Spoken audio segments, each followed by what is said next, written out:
Hey everybody, so I'm here live on Facebook. I've been reading all the questions that you've submitted about Ain't Your Mama, and I'm here to answer a bunch of them.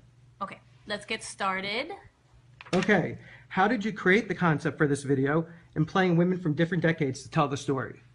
Um, I was just thinking what would be the best way to kind of get the message of the song across, and I was thinking about women throughout the years and how we have always been wanted to be treated in an equal way and not be taken for granted, whether it's in relationships or in the workplace or whatever. And then I just thought, you know what?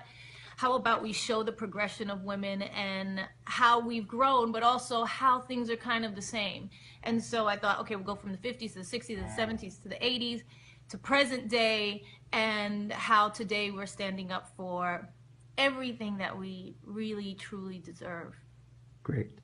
The fashion, hair, makeup is unbelievable in the video. How did you and your team come up with all these looks? What was easy? Once you say 50s and 60s and 70s, you know what that is. We kind of went for what was classic in those eras. So for the 50s, we went for kind of the 50s housewife with a touch of the pinup from that era, just to make it kind of video fun. In the 60s, we went for kind of a Mad Men feel, because people kind of know what that is. And at that point, women were kind of secretaries and kind of in the workplace, but kind of in a lesser role. Then in the 70s, we really went for kind of that Norma Ray, where she's starting to kind of gain her power. She's really in the workforce, and so we went for that type of look. And then in the 80s, we went for kind of like that working girl, where she's out there, she's now coming up with the ideas, they're listening to what she has to say, but they're really not ready to let her into the boardroom.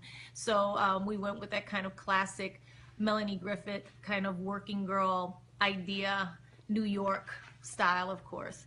And then modern, we just had fun. It was just like, what do we want to do? Rihanna had sent me these amazing boots. And I was like, these have to be in the video. How are we going to get these in the video? And I always saw all the women kind of marching at the end in a group, kind of starting this revolution. And I thought, okay, maybe I'll just wear them to dance. They're just amazing. So that's what we did. Were they difficult to dance in? They were hard to dance in. Everybody else was dancing, as you see, in kind of like combat boots and sneakers. And I walked out to the set and I was like, nobody wearing heels but me? Okay. So, and it was on the concrete, outside. So it wasn't the easiest boot to ever dance in, but we pulled it off. Which character was your favorite to play in the video? Gosh, I think I had most fun with the 60s girl, because she was kind of goofy and with her glasses behind her typewriter, and she got to kind of throw his vodka back in his face or whatever he was drinking. It was a lot of fun. She was kind of, I don't know, the most comical. I like doing comedy a lot, so I got to use my funniness in that. Everyone is asking, will you be adding Ain't Your Mama to your amazing Las Vegas show? Yeah, I hope so. The more popular it gets, I would love to include it in the show. I mean, so you guys, by the way, you have to call your radio station and get those requests in. So they're playing it on the radio, and they really need to hear from you on that type of stuff. So let's get our radio requests into our local stations. But yeah, I would love to put it in the Vegas show. I'm actually thinking about how I would actually do that. It's not the easiest thing to just throw a song into the show, although I've been known to do crazier things than that. So yeah, maybe this run we'll try and get it in there. Cool. How have women reacted to this video? The outpouring for the song has just been crazy. I mean, it's really moving to me and touching to me, because, it's a fun song. It's fun, but it's also very empowering. And to have people like Rihanna, Hillary Clinton, Gigi, who was amazing singing the song with her little doggy face, but also Patricia Arquette, Meghan Trainor, that people really got the essence of what this song was, which is a really empowering song about not being invisible, not being ignored, not being taken for granted anywhere at any time, that we have so much to offer, that and that we really know now what we deserve.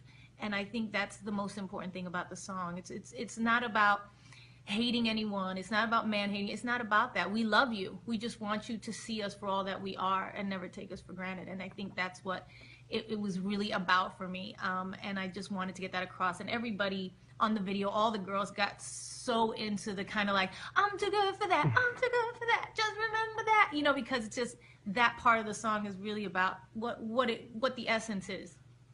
Can we expect to hear more music from you? Maybe a Spanish album?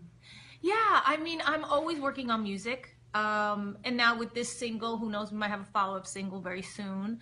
Also, I'm working on Spanish music, a very special project that I don't want to talk too much about yet, but it's going to involve a lot of amazing people. So I'm super excited about that. That'll be coming definitely within the year. Well, and with all this going on, what do you have planned for this summer?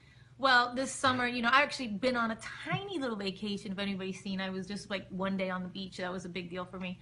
Paparazzi didn't make it easy. They were really stupid. But other than that, it was kind of fun. I had 2 days off. So now in the summer, I'll actually be going back to work. We're going to do the second season of Shades of Blue. We got picked up for a second season, so we're going to do that. Really exciting to see where Harley and Waz and all those characters go this season. Loman, we have an amazing cast, so that'll be a lot of fun shooting that in New York this summer. And then also Vegas. Going back to Vegas, we'll be there in May, June. I'll be there in July and August as well, and then again in December. So all through while we're shooting Shades, we'll be doing that. Well, you're busy. We're busy. We're busy. Look, busy's good. Nobody's complaining about busy. Well, I think that's all the time we have. Okay. That's it? That's it. Okay. Thank you. Thank you. Bye. Bye.